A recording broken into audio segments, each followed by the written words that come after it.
Assalamualaikum warahmatullahi wabarakatuh. Perkenalkan, nama saya Sukmawatul Lukman dari Prodi Perhotelan semester 2. Di sini saya akan membawakan mata kuliah pengantar pariwisata dan perhotelan. Pertanyaan pertama, dampak pariwisata di suatu daerah, dampak positif dan negatifnya. Pertama saya akan menyebutkan dampak positifnya. Dampak positifnya adalah menarik banyak investasi ke suatu daerah untuk membangun sarana dan prasarana di daerah tersebut, membuka lapangan kerja yang luas untuk para pekerja lokal, pendapatan daerah dari pajak wisata dapat digunakan untuk membangun infrastruktur daerah tersebut, membantu melestarikan kebudayaan dan Nusantara sebagai sarana promosi dan promosi negara internasional. Kemudian dampak negatifnya, di negara berkembang nyatanya uang hasil wisata tidak masuk di kas negara. Pekerja lokal sering mendapatkan upah yang minimum. Banyak wisatawan yang membuang sampah sembarangan sehingga merusak lingkungan. Banyak orang yang memberi pulau tanpa sepengetahuan negara. Kemudian pertanyaan yang kedua adalah dampak COVID-19 terhadap keberlanjutan pariwisata.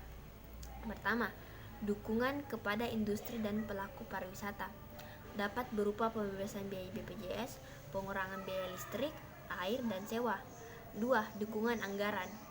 Perlu dijelaskan kepada publik bentuk kerjasama yang akan dilakukan. 3. Subsidi pendidikan. Banyak dari pelajar atau mahasiswa yang terlanjur tidak bisa melanjutkan pendidikan karena usaha yang dimiliki orang tua dikarenakan dampak corona. Nomor 4. Penguatan SOP mitigasi pariwisata. Prioritas pada pembenahan destinasi, meningkatkan peran desa di wisatawan, penguatan regulasi masukan suatu objek wisata ke mancanegara. Kemudian pertanyaan yang ketiga, apa yang dilakukan pertama kali kehidupan pariwisata pasca wabah COVID? Salah satu cara mendongkrak kunjungan wisata adalah akomodasi transportasi dengan memberikan subsidi di sektor transportasi. Terjangkaunya akomodasi transportasi mendorong pemulihan pariwisata, aktivitas perjalanan antar wilayah bagi masyarakat dalam negeri, di mana sebagian besar struktur pengeluaran transportasi, proporsi pengeluaran transportasi domestik mencapai 29%, mencapai urutan kedua sesudah pengeluaran konsumsi makanan dan minuman. Kemudian pertanyaan yang keempat, carilah artikel tentang industri pariwisata dan perhotelan di tengah wabah corona, berikan kesimpulannya. 50% perusahaan telah meliburkan karyawannya hingga akhir bulan ini. Langkah ini diambil untuk menghindari gelombang PHK. Sejak virus corona awal tahun, jumlah orang yang menginap di sektor pariwisata mulai mengalami penurunan. Aktivitas perjalanan wisata pun mulai menurun.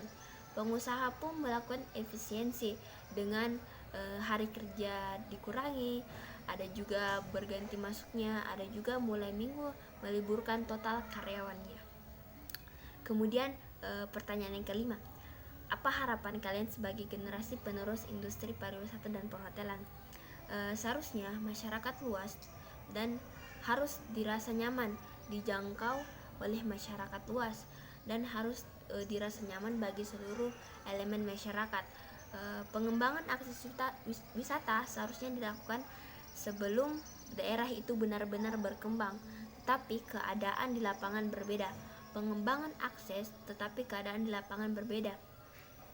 Pengembangan akses di wisata dilakukan hanya untuk daerah yang memiliki potensi yang dapat dikembangkan. Semoga para pemangku kepentingan dalam menyadari bahwa masih banyak potensi pariwisata di Indonesia lebih dulu. Jangan sampai potensi pariwisata ini tercium oleh pihak asing, karena dalam keadaan masyarakat ekonomi ASEAN seharusnya kita dapat mengembangkan segala potensi yang dimiliki oleh bangsa ini terlebih dahulu sebagai modal bersaing keras dalam MEA, Masyarakat Ekonomi ASEAN. Demikian presentasi saya, kurang dan lebih mohon dimaafkan. ucapkan wassalamualaikum warahmatullahi wabarakatuh.